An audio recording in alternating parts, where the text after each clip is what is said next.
War. I mean, It contradicts the tough guy image he's going for. At this if he point, really did it, though, then I appreciate how honest he was. You know, he didn't make up some some bullshit after the fact. He just there was no bone spurs. He was like, "Look, I shit my pants. You know, that's how I roll. Do you want a pants shitter over there fighting for this country? I don't think so." I wanted to say though, because I've talked to like a couple QAnon types, and the frustration with like trying to talk to people within their own logic. I used to believe back in my like earlier atheist days that like if you just read the Bible really good as an atheist, you could like convince people of your beliefs. The Bible has very little to do with their beliefs at this point. Though. Yeah, I know. There's like nothing. It's like a couple of lines. It's funny to me that like the idea. For God so loved the world that He gave His only blah blah blah blah blah. So and it's like they have like a few little rote passages they reference and stuff. John 3:16, Leviticus this, fucking Matthew that. But they don't. I mean, for the most part, it's just like window dressing for conservative political machinations. The idea that the mainstream understanding of Trump isn't that he is the Antichrist is unbelievable to me. He's like the wealthy, like loaded, fucking corrupt, obviously narcissistic, antagonistic businessman who's like one self-admitted positive characteristic is that he can like talk people up a good game. He likes making deals. That's literally the thing everyone knows about Satan. It's that he likes making deals. That's the number one fucking thing. Sign on the dotted line and it's all yours.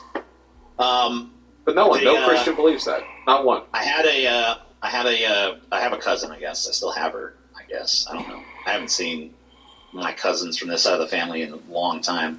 But on my father's side, you know, it was around the time that Hillary and Barack were campaigning against each other in the primaries back in 12 or something, or 2008, I guess, around 2007, 2008. But anyway, my cousin was like, "I can't wait for Hillary to win the nomination." Like, why? Because she's not liberal or whatever. She's very, very fucking right-wing conservative. And she's like, because she's the Antichrist, and then the end times can finally happen. Like, And how the fuck do you talk to someone like that? Like, what arguments can you make? Think about how I feel being related to that. Like, we share genes, huh? Okay, well, I'm gonna go cry over here. I'll see you later. It's nothing. It's just nothing to say. It's just, well, that's anyway, you're not there. You fucking goal. You sidetracked me. I'm on a disagreement list here. Right. You said you're against gambling universally, every context, no gambling. What the fuck, Vosh? No, I just... What the fuck, Vosh? Fucking hate gambling. I don't understand why, like, first of all... I'm a degenerate gambler, dude. I love to gamble. Now, whatever, I don't do it that often, but, you know, I like to go to a casino every now and then. I don't see why my ass, because some other stupid son of a bitch can't fucking control himself, I can't go to the casino every now and again, enjoy the fucking crab buffet, and fucking play a fucking couple of goddamn hours of roulette or something. You know what I mean? Look, you can have a crab buffet if you want, and if you want to do roulette, can't you do it with like fun tokens or something? Can't you do it with like, honest to God, if you could buy tokens that can't be exchanged for currency, that might fucking do it. Because then people... I got a great idea for a new thrill ride, Vosh. It's like a roller coaster made of like fluffy pillows that goes 2 miles an hour. Yeah, well, we don't let poor people sell their organs either, so clearly the state's invested in keeping people from making some bad decisions. I mean, sure, that's fine, I guess, but like, you know, I'm not making the bad decision, you know? I mean, I guess I am, but like, in moderation, right?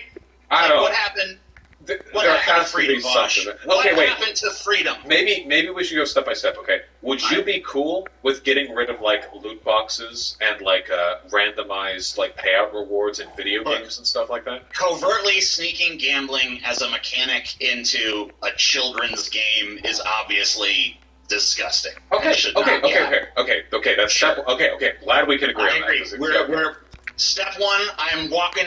We're holding hands. We took the step together. All right? I'm with you with that step. All right, step two.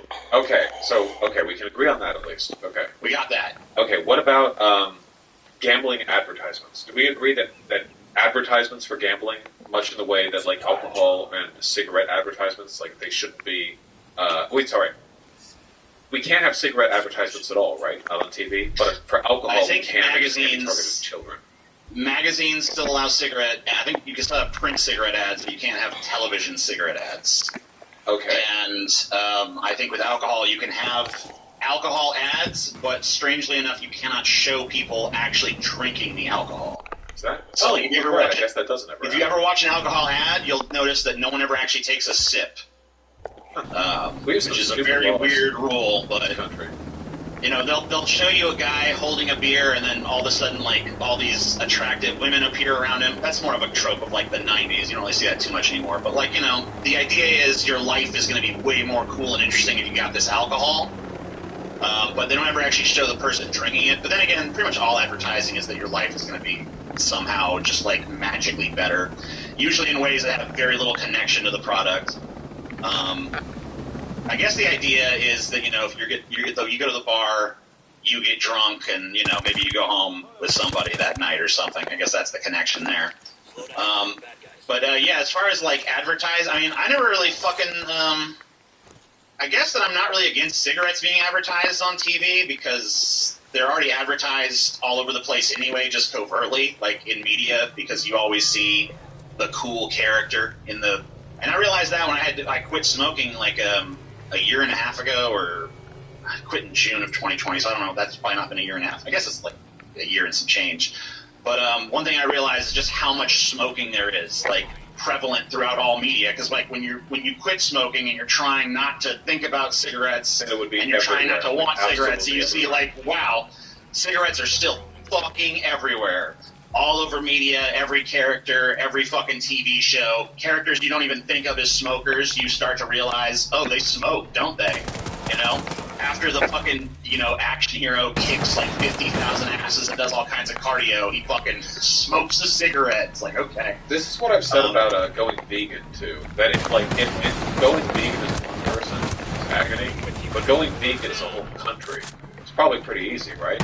That means it would be easier because there's going to be a lot of alternatives, and there's going to be they're all because they're all invested in that. Place. If you go to the grocery store, it's all food that you can eat. It's not like you can pick out like the 10% of shit that's good for you. You can get anything and everything, and you never see people eating meat or anything like that. So it's very easy to avoid relapsing. It's very easy to keep the vegan diet or whatever. I think that it's kind of naive to ban cigarette advertising, because the appeal of cigarettes is not an advertisement that you saw. The appeal of cigarettes is the same thing that's the appeal of pretty much any drug, that it will help be an escape from reality, that it's going to relieve stress or create some sort of new or different mindset or experience. You know, so I don't even know that I'm necessarily with you on banning cigarette ads. Suck.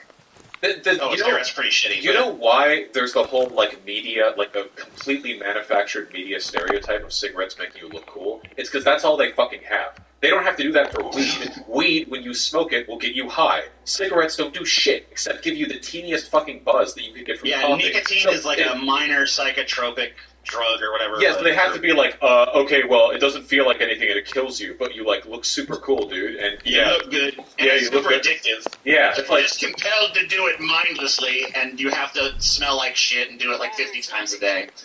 Yeah, it'll make inside your house yellow, your car yellow, your teeth yellow. Stress relief, though. It is like they've done studies where it shows that, like, cigarettes can actually, nicotine has a unique property that not many drugs have. If you puff it a certain way, like if you take a cigarette and you puff it quick, like that, it gives you energy.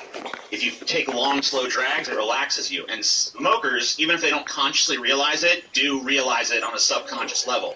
And if you look, if someone's, like, super stressed out and they go for a cigarette, but if it's like they're, like, tired in the morning or something, you know? So there is an effect there, and I mean, but it's mostly just like you become addicted to something, and now, you know, it's like almost an illusion, because it's whatever stress you already have coupled with you feel a little better, but you don't actually feel better. You're just relieving the symptoms of addiction. Yeah. So if you've ever kind had of insidious in that way. A nervous tick, you've actually experienced the same psychological effect.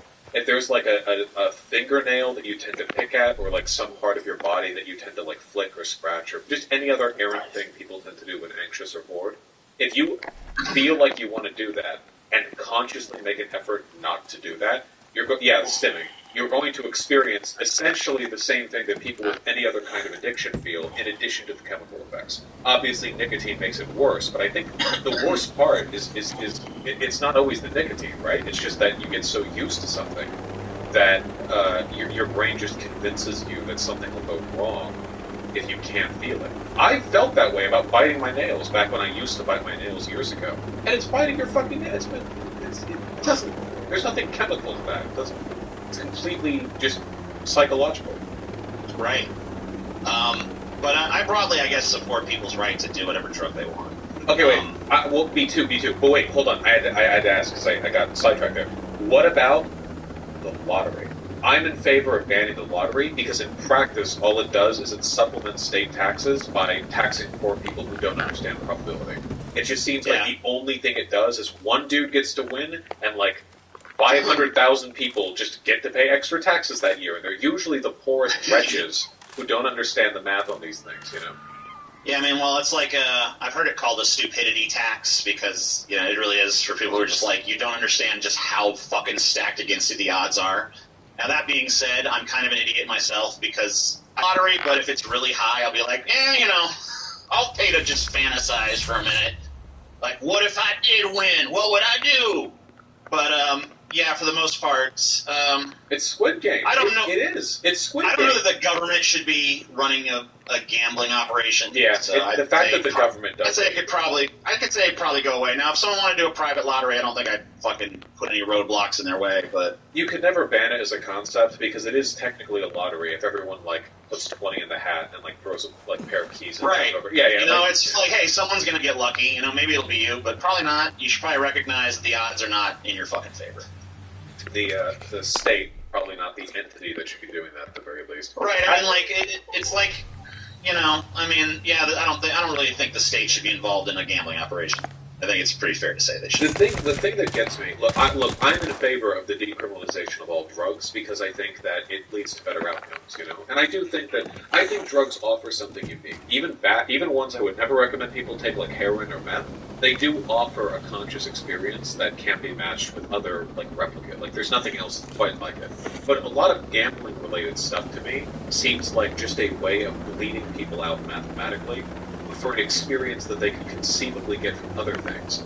If risk-taking is the thing that excites you, there are many ways to enable that without an institution that, like, let's be fair, is mostly funded by people who, like pensioners who spend all their retirement money, like, sitting there with, like, the IV drip hooked up to their arm at the slot machine. Like, that shit depresses me.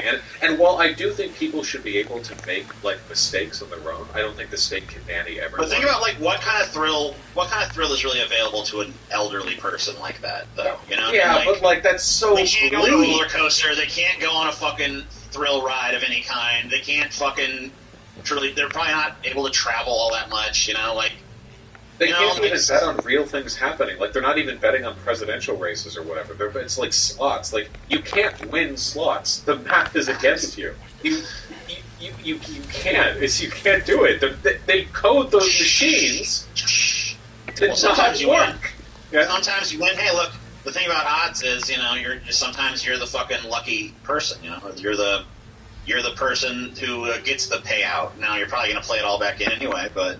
Okay, I'm going to take this immediately to the most hyperbolized place we can. I got to ask you, would you be okay with unironic real-life Squid Game shit?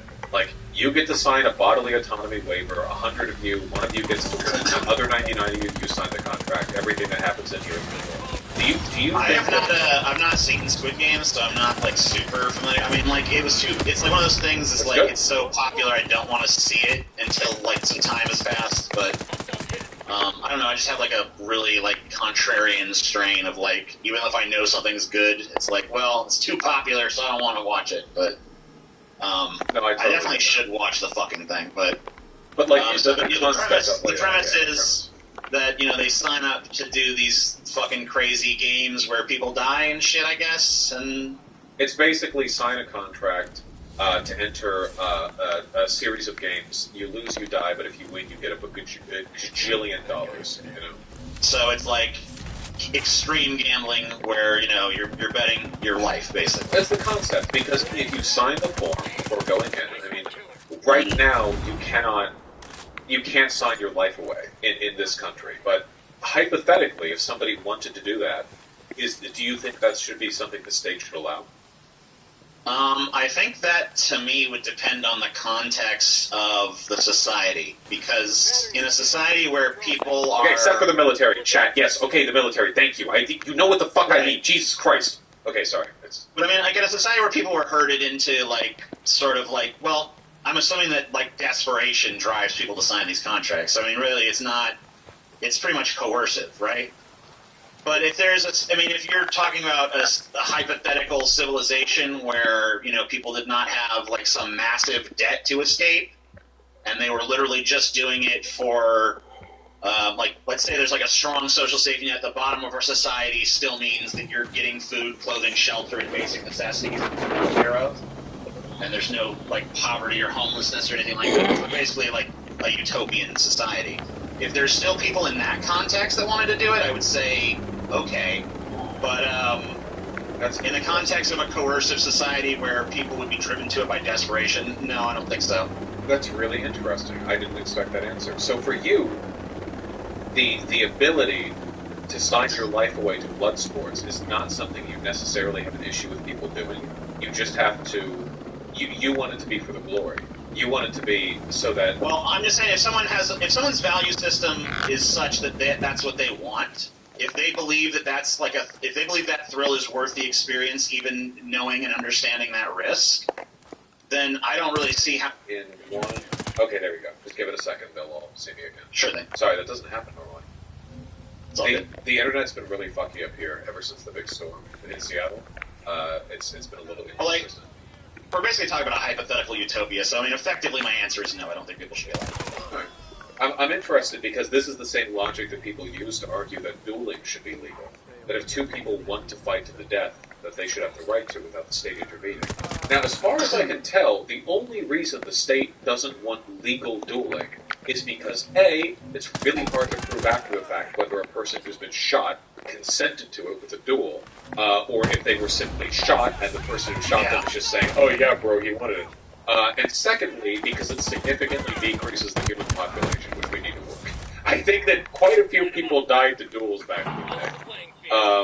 And not as many as you'd think. There was a lot of stopgap measures that were designed to prevent unnecessary preponderance of deaths. First blood from sword, yeah.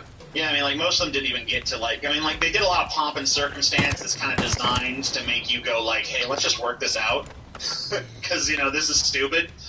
But, yeah, I mean, people did die in duels. And as far as duels go, I mean, I think there's probably better fucking means of conflict resolution at this point. I don't necessarily think society should give their blessing to duels. Especially since, I don't know. Also, I don't want to look like a pussy. What if somebody challenges me to a duel? And I'm like, what the fuck? I want to live. Wait, why? Right. So it's I don't want to live in a society where I have to look bitch made if I don't don't fuck you. Duel. If you want to, if you want to die, why do I gotta risk? A lot of people hate my ass. I mean, Vosh, you'd be getting challenged to so many fucking duels, dude. God. Every day. I don't want to deal with it. Fuck that. If you want to die, shoot yourself. I want to live. I don't care enough about you to risk my life fighting you. Fuck you. But they would be, dude, duel me, bro. Dude, soy, beta. That would be the fucking, sorry, it would. They would be following you around, dude, you're so soy, bro. And they've got a fucking 18th century dueling pistol that they're just kind of jiggling around the trigger guard, God damn it.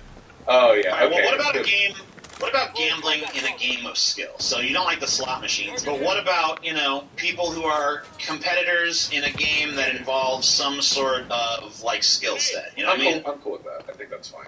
Otherwise, you never bet. Poker. I know that, roulette is basically down to random chance in a way, but, I think you can strategically hedge bets and stuff to produce better outcomes and stuff, which is my game, but, I don't know. I'll just say that if there's no skill to it, then I have insane luck at roulette because I pretty much always win. But I always win a Monopoly, so that has nothing to do with this. see, that's like thought of as having like a skill set, right? Yeah, Plus, for me, the thing that really gets me about gambling, for me, is I think that humans, like biologically, have a very poor understanding of probability in an abstract, because it's not something we evolved to understand, much in the same way that counting linearly isn't something that we biologically understand. We have to be taught it, otherwise we count it. I mean, finance alone, too, is just like not supernatural for us. We have to be taught this stuff. But even if you're taught it, that never means that it intuitively makes sense. Humans will constantly over and under evaluate probabilities. So for me... Well, think about how a magician can just, like, use the shortcomings of your brain to create all sorts of mind... that doesn't make sense. It's like, well, you're just being tricked. Yeah, or if I, for example, turned to my camera and said, like, hello, Joseph, maybe you should get back to the homework that you're postponing, then statistically, there's a non-zero possibility that somebody watching is going to be freaked out, maybe even multiple people, and if one of those people is a little superstitious, they might believe, like, humans just aren't that great in understanding this stuff, so the thing that gets me is slots and roulettes and other systems that can be weighted to mathematically always favor the house. Well, here's the thing, though, too, it's like, at least when this stuff is legal, there's, like, some sort of ability to regulate it, whereas, traditionally... in places where gambling has been prohibited, it ultimately ends up funding, organized crime. That's right? true. I wonder how significantly the legalization of gambling across the country would... Because pretty much all the gambling revenue that we generate in this country comes from Las Vegas. I mean, that's like the big place, And gambling isn't legal in a lot of the U.S., but I wonder if gambling was shut down altogether, apart from the economic devastation Las Vegas would experience. I wonder, like, how much of a real Well, you ever notice you watch older movies and stuff, you see a lot of stuff about, like, that guy's into his bookie for fucking 20 G's or something. Yeah. You know what I mean? Like, you don't really see that too much anymore because no one has to have like a bookie and shit anymore. Bookies weren't for that kind of gambling, though, right? It'd be like horse races and stuff. Sports gambling. Yeah, sports gambling. But like, I mean, the point is that people are going to find some way to gamble because it's like there is some inclination in human beings, like the idea of risk some, but for the possibility of getting so much more. People are just inherently attracted to the idea, and they feel that they get like so high on the fantasy of it. But we have like a real-time social experiment. I did an episode of Deep Fat Friday. It hasn't come out yet. I think it comes out in 2 weeks about the Yakuza. And, one of their big sources of revenue was gambling. They had, especially there was like a specific clan of the Yakuza that relied very heavily on gambling trade, and but it's all underground. And that funded a lot of their, organized crime and their activities and shit. But then Japan kind of gave people a few legal outlets to gamble. I think they actually instituted a state lottery and some other stuff. And Pachinko machines are essentially gambling, but they're not registered as a gambling device I gotcha. in Japan. So that's how they get around it. Right, but anyway, basically, like, it's one of the things that siphoned off a shit ton of revenue from the Yakuza, and why their numbers are. It's not the only reason. There's a few other factors as well, but one of the things that's really undercut their power in Japanese society to where they're, I think, there's under 20,000 Yakuza now, or they used to be like 160,000. Can I tell you a story about that, actually? Sure. I've gone to Japan once. I went with a friend of mine, a woman, and I had a really, really good time. We were walking around one of the districts south of Tokyo, which is where we were staying, when we encountered an honest-to-God red light district, which... you always hear about red light districts in media, and it's kind of like a fanciful term, but this was an actual red light district. There was literally like a big open alleyway, maybe 20 meters wide, with a gigantic, one of those Kanto gates, those big Japanese gates, with like red lights and everything. It was very, very clear what it was. It was nighttime, but it was also very busy, so we decided to walk down. And it was one of the most interesting experiences I've ever had in my life, because it was the first time and only time I've ever seen organized crime. Because the Yakuza were everywhere. They were all black limousines and black vans with dark tinted windows full of men in dark suits with serious, like, facial expressions, sometimes with tattoos that went past their neckline. They were everywhere. I mean, just like the whole place down. And in the center of the road, there were, I think, Nigerian men. Apparently the Yakuza hire foreigners to do shouting for them because Japanese men tend not to shout. They don't like shouting very loud, I guess. It's just a cultural thing. But they get foreigners, and these guys who were like yelling at us, they yelled to my friend. They were like, "Oh, you're so pretty. You would like this place, you know. You're so nice. You should go here, man. You know, you're a white man, right? Like that kind, like stuff like that." And my friend was drunk beyond belief, like pissed, and I am sober, but. I think, like, in retro, like, this is probably not the safest place to be dragging her along. Because, I mean, even if it's populated, this is, like, a very obviously Yakuza-controlled area. But she pushes me to go into one of the establishments. And, you know, I guess I kind of want to see, too. So I step on it there, and there's a door you open, and you lead into a room that's no smaller than an elevator. And on the other side of this elevator-sized room, there are a bunch of curtains and a desk in front of them with two guys behind it, both obviously Yakuza. One of them looks at me and holds up this big, like, poster board with a bunch of women's faces on it. They're sex workers, you know, with, like, yen underneath all of them. It's, like, pointing. And I'm like, I'm just looking in here. He doesn't speak English, so he's just, like, pointing, like, kind of irritated looking. And I'm like, never mind, I think I'm gonna go. And I, like, turn around, and my dipshit friend is pulling at my arm going, "You pussy, you should fuck them." And I have to, like, drag her out of the place. And anyway, I read up on all this later, and we got out, we're fine. But I read up on this place later, and apparently this is one of the very, very, very few industries where the Yakuza have some kind of, like, wedge of control. Because, like you said, they've been aggressively driven out. Sometimes, like, in almost militarized police raids from almost every other industry. And now what is left of the Japanese prostitution industry, they have a huge stake in because it's one of the few things they have. Yeah, and you know, a lot of times, if you'd stayed, you would have definitely ended up getting shaken down because they tend to do that to tourists. They'll basically, you know, you go in there, even if you were just there for like, I'm just gonna drink or whatever. I don't know if there's a bar area too, but you know, you're going to be overcharged for pretty much everything. Oh yeah, whatever the price listed on the girls. There are Japanese. It's going to turn out to not be the real price. You know, there are Japanese tourist warnings for those areas. They're like, "Hey, Japan's super safe, but," and then they list like a couple of stuff, and that area was one of the like it fit under the purview. You know. Well, Japan is not as safe as people think either, because like a lot of times. Murders in Japan are like written up as accidents if there's any possible way to do that, you know. So suicide to the back of the head twice, yeah. Right, you know, that kind of thing. Very like Epstein-y suicides. So overpopulation, I'm told we disagree on. I don't know that we do because I've never actually heard you talk about it, but I've heard people say that you don't believe in overpopulation or you think it's a myth or whatever. Yeah, I don't think it's a thing. I think that based on the projections we have right now for all the world's developing countries, it seems like they're going to level off before we reach anywhere near the Earth's population cap. And even like at current projected rates, we would still fall below the amount of people that we could sustain with the food growing technology we have right now. It's just a distribution problem. Right. What about the like carbon footprints that people like? Obviously, a human being, even just one human being, has like a tremendous sort of impact on like CO2 usage and stuff, right? Yeah, I mean usage, but like the amount of pollutants that they introduce into like any ecosystem. It's more about the tech than the people, right? One American will release more. Will have a larger carbon footprint than 100 people living in the Democratic Republic of the Congo. So, sure. Or maybe even 1,000 actually. I guess. But like, possible. Really, like, we're trying to like. I mean, we're trying to lift those people up, though, right? We're not trying.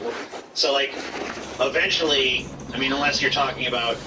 I mean, I'm sure you do want to switch to like greener and greener technology, as I do as well. But cool. I mean, like, we don't have that now. So as those countries become more industrialized, you know, they tend to have larger and larger sort of carbon footprints and other pollutants as well. But to me, I think the big goal here, so some of this conversation feels a bit unfair because we got like a head start, right? The West got to develop and industrialize hundreds of years ago, so we got to belch all the carbon in the air. We had our cities choked with the pollution from cars driving around, and then we regulated it out, and now we're, you know, a little bit better about it. At least relative to the process we had to go through. But like all these other countries, like they need that coal too. They need to go through that process. I think what we need to do is accept that we got a head start. It's allowed us to enjoy unprecedented, like, levels of you know, quality of life, and now it's time to pay it back. I think we should be paying trillions out to invest in green energy infrastructure for the rest of the world. Like, we should be paying them to use it, or we should subsidize them so heavily that it's cheaper for them to be building hydroelectric dams and wind farms than it would be for them to just use oil and coal like the rest of us do. Right, but, you know, I feel like the problem is that we're not even transitioned to that yet. And we could though. If we put the money towards it, we absolutely could right now. And then I'm concerned too about, like, the land that we have now. I mean, like, so much of the West Coast, unless these drought conditions start to reverse from, like, the catastrophic drought levels that we're seeing now. I mean, a huge amount of our food is grown in California, and their water's low. I think something like, it's an insane amount of fucking produce that comes from that state. It's like a gigantic portion. We have underwater reservoirs in, like, Kansas that are diminishing quick. That's another place where a lot of our food is grown. You know where most of our food goes, though? The garbage. The stomachs of cattle. Seriously, 41%. Well, I mean, even if the food that is produced, like, a lot of it goes to waste. Oh no, for sure. It doesn't even feed cattle or anything. It just goes right to the trash. All the land in the United States, about 40% of it is used to produce feed for livestock. 40%, not of farmland, but of all land. I took a road trip from Louisiana to Colorado a few months back, and I can tell you, like, most of it is cattle everywhere. Oh, we don't need that much meat, I don't think. Here, wait, hold on. I'm just showing this chat real quick. By far, the largest proportion of the land in our country is used for cow pastures and ranges, and livestock feed, right over here. The food we eat for this little graph, that's this little rectangle, chat, if you can see, and then here's what we feed. The thermodynamics on this are just not smart. You probably shouldn't be eating this much damn meat, you know? Yeah, and then there's a lot of other problems. Like, if you drive through California, which I did recently, there's, like, you see a lot of the farmers there want to dam up all the rivers to keep the water from leaving into the oceans. Basically just want to disrupt the water cycle. That's their solution to the drought. You know, there's, like, I don't know, and then there's, like, a lot of crops there that are not even picked because they don't want it to affect prices, so they pay farmers to grow it, but not, you know, pick it or give it to anybody because they want to make sure to control, you know, do price controls and things like that. And then there's a lot of crops that are just, like, not water efficient. Like, there's a ton of, remember, it's walnuts or some kind of a nut that they grow in, like, insane abundance. I think it's almonds. Yes, almonds are incredibly... This very insanely water-intensive crop. Yeah. But they're just, like, tons of almond fields all throughout California, even though they're in perpetual drought. I mean, like, we do stupid things, but the problem is, like, I get, but it seems like the argument you're making for why overpopulation isn't a problem is because if we were smarter, it wouldn't be a problem, but we're not smarter. Well, so. The thing is, fixing overpopulation wouldn't fix all the problems we're talking about right now. Even if we were told the human population at exactly what it is right now, every issue we're facing is still going to fuck us. So it seems like the overpopulation is a red herring, if anything. It does increase the number of mouths that we need to feed, but also, realistically, it increases the labor force of the earth. The number of people who can research, invest, who can develop, maintain, staff wind farms and hydroelectric dams. We just need to direct that labor in a every person represents more resources consumed, though. And produce more, and it's not as more water. Game. I mean, well, something. I mean, it does. It means more stuff is produced in some respects, but it also means more stuff is used up. Sure, but as long as that stuff that we're using up is sustainable agriculture, then we're set. I mean, we can make. Well, agriculturally, I mean, yeah, I mean, some of the agricultural stuff, but like, we know there's going to be water wars in the future, right? Mm-hmm. Like, we have the vice president pretty much admitting as much. We know that drought conditions are getting worse all over the planet. We know that there's going to be massive migrations. But we can fix these problems too. I don't yeah. feel we have a right to complain about the population of the developing world when, like, everything we're talking about, we make no effort to fix ourselves. For water use in the United States, why do we let people have lawns? Like, seriously, water is like an actual vital resource in this country, and we let people waste it on an ugly patch of trimmed grass in front of their lawns. Like, how much? Wait, hold on. How much water used? I don't actually know this. I mean, it's got to be insane, especially in climates that are not even very water rich. More than outdoor water use in the United States, more than half of which is used for watering lawns and gardens. Nationwide landscape irrigation is estimated to account for. Oh, I'm going to have to read this for a second. Why save water outdoors? Water since the wall. What's this? Outdoor use. Nationwide, 1/3 of all. I'll continue to work on this. Anyway, the point that I'm trying to get at is it just there are so many issues, but it's like the thing that I'm concerned about is that we're going to do to overpopulation the same thing we did to immigrants. You know, wages are being depressed, jobs are becoming harder to find. You know, things are getting outsourced. Who's to blame? And obviously, it's the business owners. But then they blame immigrants, right? And then it's like, we can't feed our people, the climate's getting worse, we don't have enough clean water, who's to blame? And then rather than blame the developing world who consume per person a fraction of what we do, carbon-wise, I think we should do everything we can to subsidize the growth of the world. And I think we can do that. I mean, we're capable of it, mathematically. I don't know if we have to play. Well, that's my concern, is like, it all sounds really nice in the context of us, you know, ceasing our stupid ways and doing things that make sense. But I don't feel like we're on that road. And I would agree with you that, like, holding up overpopulation as like, this is the root of our issues is, you know, not really productive, because it's not the core thing that's really affecting it. And I think we can acknowledge that. But at the same time, I do think that with the lifestyle that humankind has developed, especially here in, like, the developed world, or the first world, or whatever the fucking term is at this point, you know, I feel like when we've set that precedent of, like, this is the wasteful existence we're going to live with, these, like, temporary, you know, single-use plastics and, you know, whatever the fuck else we got going on, and are just, like, wasteful usage of water, wasteful usage of food, not just on a personal, individual level, but on, like, a system-wide level. Like, overpopulation in that context, I think, is a problem. And, you know, I think we're seeing some of the fucking results of that problem in the forms of the climate change that's happening, which is going to make the problem worse, because we have more and more people that are expected to exist on less and less space. We got plenty of space on Earth, though. America's, like, super population. Very spacious, but, like, the question is not just like, hey, I could fit, how many people could you fit in your house, right? But would it be sustainable to have that many people in there just because you can fit them physically? No, there's resources. They're a resource drained at a certain point. I think it's just... And there's so many resources on this planet that are finite. It's undeniable. Fresh water is one of them, unless you talk about desalinization, which is not there yet technologically. We can invest in one.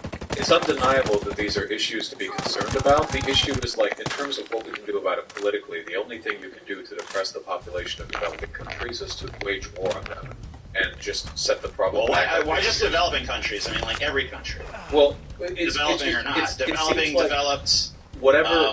Whatever solutions we could apply to fix the problem at our current population rate would also solve the problem at a higher population rate, where we level off at 10 or 11 billion. Sure. So it seems like we should just focus on that. Right? I feel like, you know, I feel like one thing we could do, if you really want to, like, I don't even necessarily have policy prescriptions. I did the math, by the way. About 1/5 of the clean water in the United States goes towards lawn maintenance, which is insane. Disgusting. Yeah.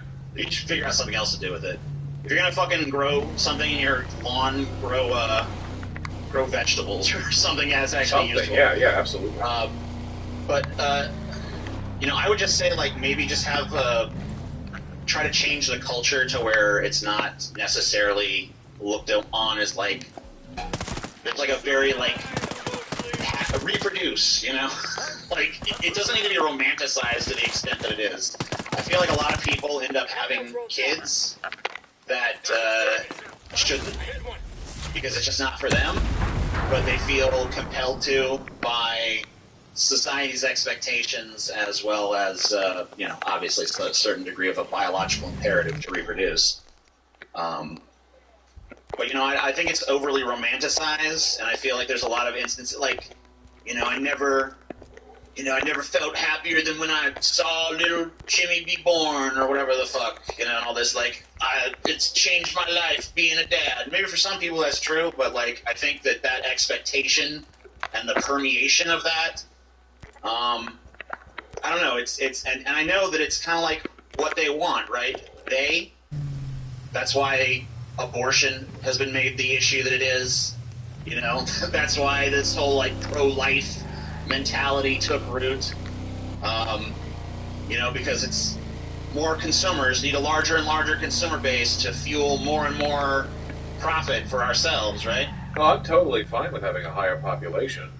More people does mean a better economy. It does mean that we can better compound whatever efficiencies we get from having more people working on more projects.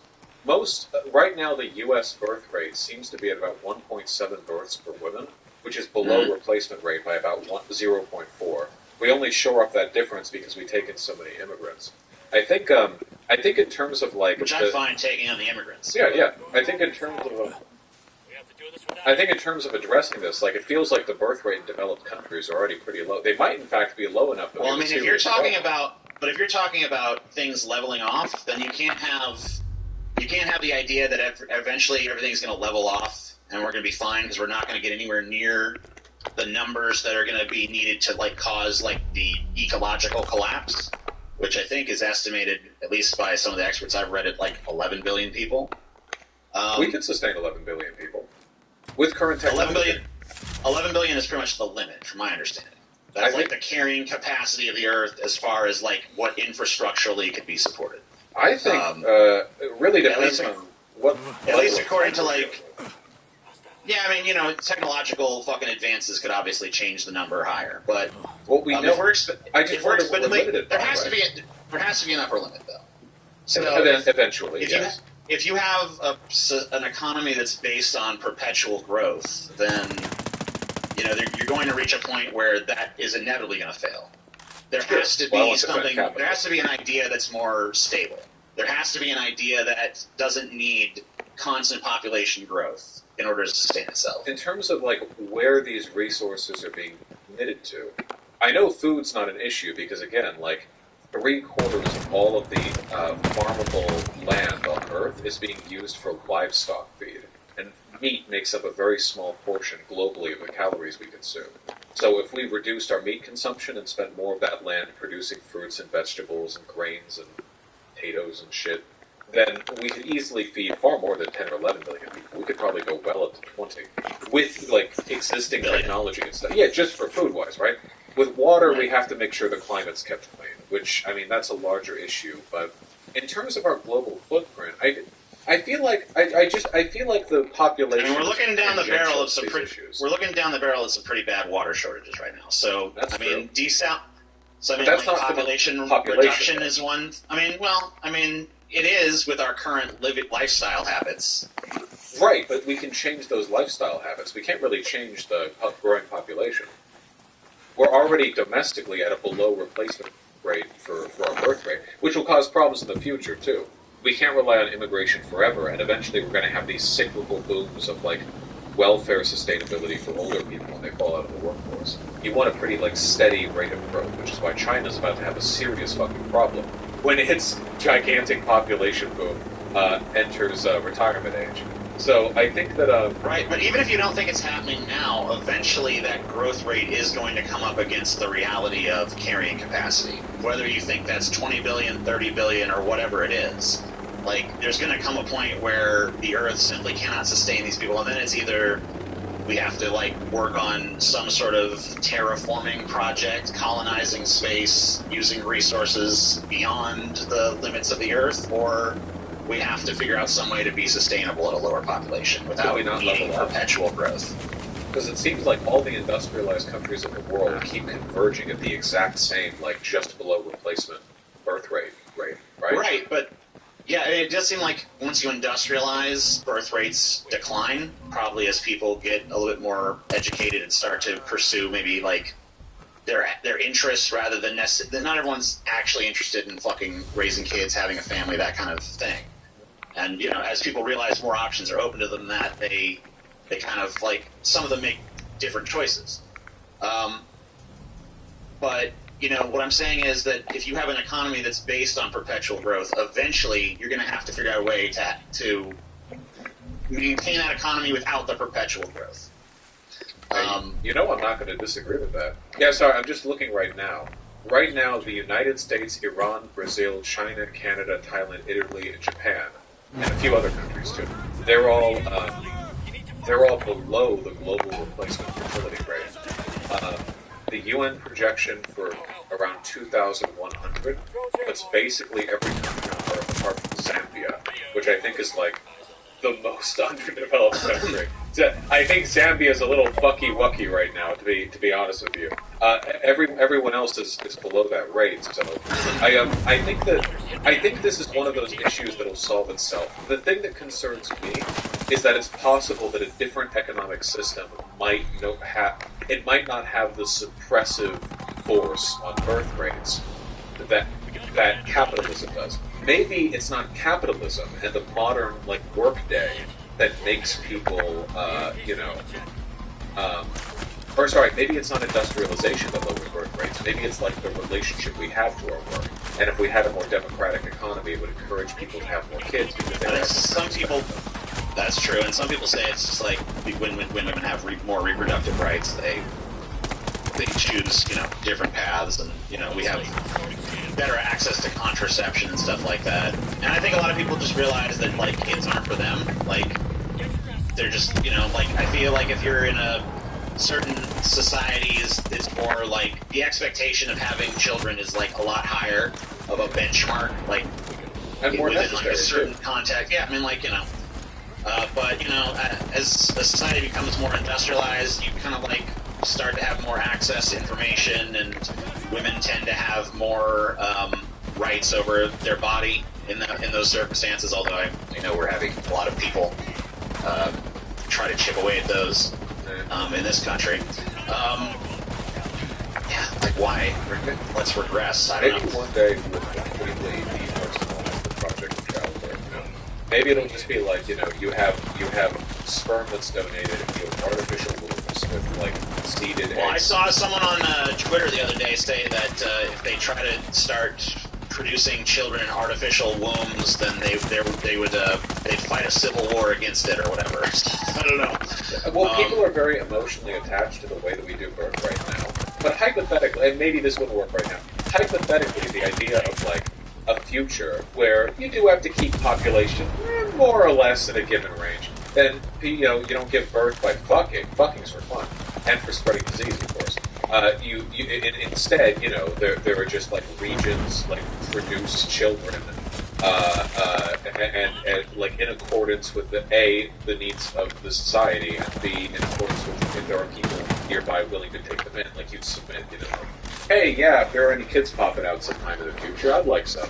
If your gay calling pool of 12 queers raise some vat-grown child. I don't know if that would negatively impact human life experience. I'm not really sure. It's just kind of a sci-fi concept, I guess. Yeah, it's kind of hard to fathom. So another thing that I wanted to disagree with you on is nihilism. I hear you use nihilism as a pejorative a lot. Okay, I'm a big fan of absurdism and existentialism. When I say nihilism, I mean it in the colloquial sense, where I feel like people stop caring about things and they just adopt this pretense of a completely morally disinterested perspective. Well, I feel like that could easily be what you take from nihilism, but I mean nihilism, as I understand it, is really just it's to me an extension of atheism, where there's no God in the universe, there's no objective meaning to existence, and that to me is nihilism. Just I don't believe in the concept of external meaning. that the universe somehow has a standard or arbitrates some prescribed way to behave or some prescribed goal for my existence. I think I know that nihilism has a lot of definitions, philosophically and colloquially.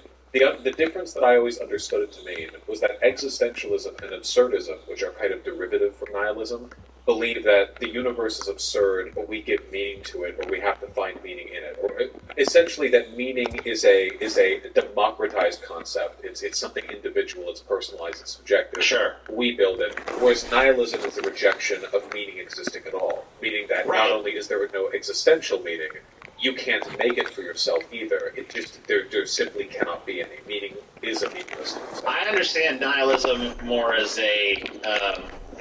as the first step towards absurdism or existentialism being even feasible, because you have to reject the idea of a divine or objective or whatever word you want to use, meaning, before you can embrace the idea that you create your own meaning, and that it's just a personal thing that exists, within you, or maybe intersubjectively in a certain context. I have to be really careful talking about this, because I know that if I say anything like that sounds authoritative or definitive, I'm going to get emails from philosophy grads telling me that I have personally ruined their field and that they'll be able to kill me now.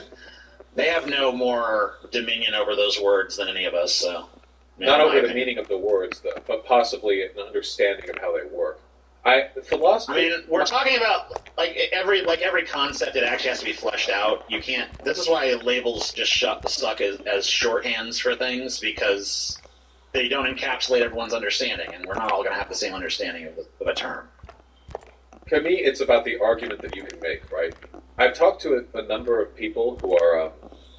either philosophers or philosophy graduate students in my email, because sometimes it comes up from time to time, and I find the definitions incredibly boring to go over, because oh god, reading the Stanford Plato fucking dictionary, it's all right, if you're a utilitarian, then you can do this or that, but you also have to understand that there are the non-contradictionists and the pro-contradict, and it's basically like a historical outline of all the arguments that have happened between prominent philosophical groups. But to me, what I really like is the arguments, You can set all the jargon aside and just talk about, the fundamental issue at hand. But it's way easier to just say, Bosch doesn't understand utilitarianism. Bosch is stupid. You know what I mean? Well, one of those things is true. You do have to be able to make a good argument. There was nothing more frustrating to me. I remember I had an argument with some philosophy deuterino a year and a half ago, and I am, I guess, what you might call a moral anti-realist and an epistemic anti-realist. My idea is that there is no one universal form of truth. That truth is something you have to presuppose, and that presupposition can be arbitrary, even if some presuppositions are much shakier than others. And I talked with someone who was apparently more educated on philosophy than me, and they got mad at me, and they argued that I was what was it? That I am saying that the Holocaust didn't happen or something. It was some. Right, it was something like that. I forget the details. Crazy hyperbolic fucking place, so I forget the details. I don't know. I think that philosophy is interesting. It's always something that I'm down to learn a little more about, even if I don't always, really get it. It's messy. I just wish you wouldn't use nihilism as a pejorative, because to me... I'll try to use it better. I'll be better. To me, it's just the embrace of the idea that there's no objective meaning in the universe. And I think that's an important thing, and I think it goes... I don't really feel like it's contradictory to what you've said, but I get that you're trying to make it more of just about a sort of edgy rejection of I don't care about nothing sort of mentality. But there are certainly people who take that from the philosophy, though, right? Right, sure. Right, but yeah. To me, it's you can take a fact, and to me, the universe having no objective meaning is a fact in the same way that there being no God is a fact. It's just there's no evidence to support it, so there's no reason to believe it. I don't think we can make comments on the metaphysical, right? I don't know. We can't prove God doesn't exist. It's more of a But the like metaphysical by definition can't be proven. So like commenting on whether or not it's real seems like unfalsifiable hypothesis. Therefore, who knows? But to me, meaning in the way that it's described by certain people is an unfalsifiable hypothesis. Now, my personal sense of meaning is a demonstrable fact. Do I feel as if certain things in my life have meaning? Sure, I do, and so does everybody. But if I choose to look at the lack of objective meaning in the universe and use that, and my reaction to that is, well, then fuck existence and I hate life and whatever, then, that's my business, I guess.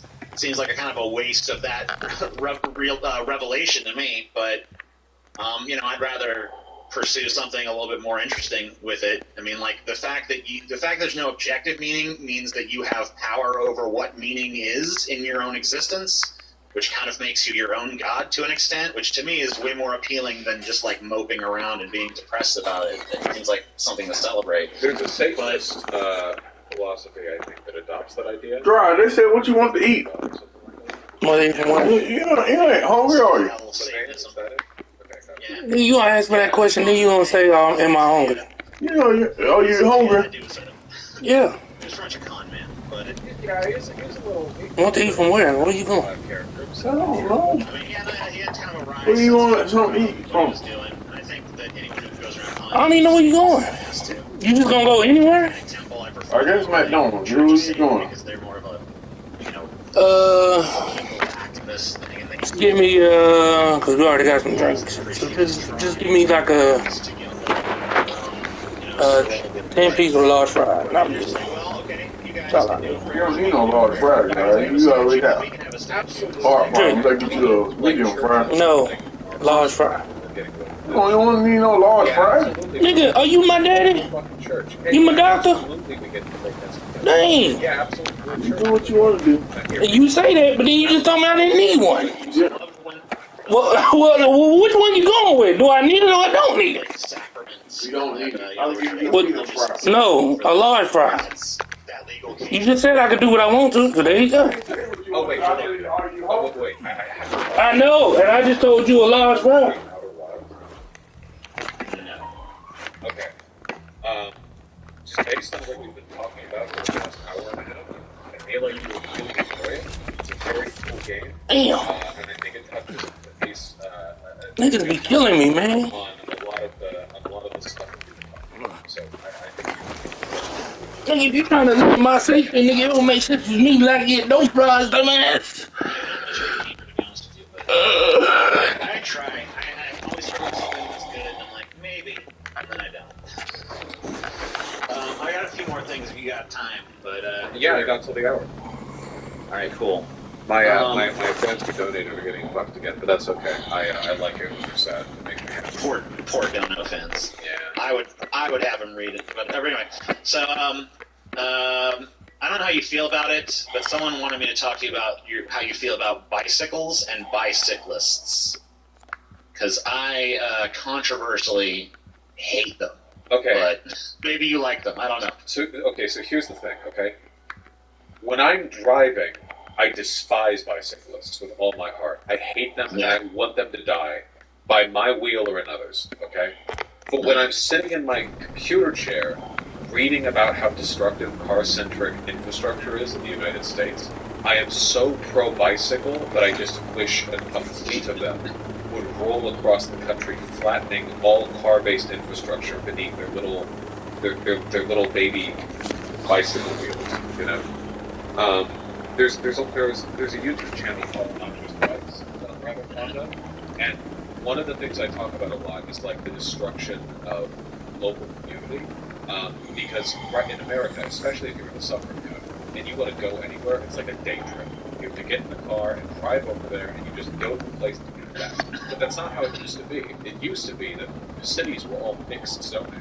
You could walk outside, and there's a coffee shop, a grocery store, a market, all within literally 500 feet of you. You just walk there. But that's not how American cities are built now. They're built very separated, very sprawly. Exactly. Yeah. It's inefficient. It's This is why. cities because the infrastructure you have to pay on maintaining that massive road network is is astronomical. And when I'm reading Why I couldn't hang out with some of them? and then I look at what they have in the Netherlands. Cause they still say the same dumb shit Walkability of the Netherlands. from school. This is an objectively better. I was in the Netherlands, and certain people there have cars, but they're much smaller. Man, nigga, ain't gonna tell me what I want. What the fuck? You see a lot of bicyclists there, and honestly, even in a bike-centric culture, which I don't think you get more bike-centric than the Netherlands. Bikes are fucking annoying. There's something about being on a bicycle that just makes a person act obliviously. They refuse to obey any traffic law. They're always in your way. This is really, man, the subject he be picking. What? Everywhere on the road at any given time. I feel I like hate them, I feel like it's a cultural thing, right? When I drove in San Francisco for the first time,